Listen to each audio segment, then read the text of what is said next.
اللہ اور اس کے فرشتے پیغمبر پر درود بھیجتے ہیں،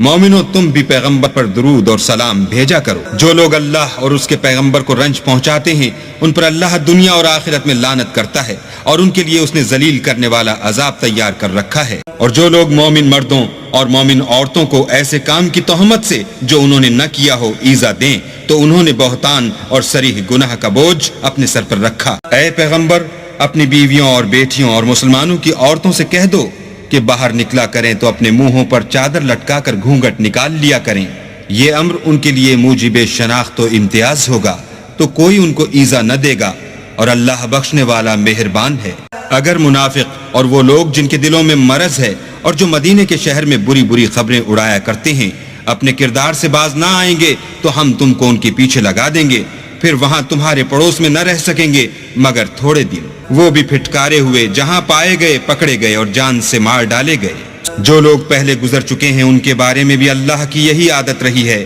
اور تم اللہ کی عادت میں تغیر و تبدل نہ پاؤ گے۔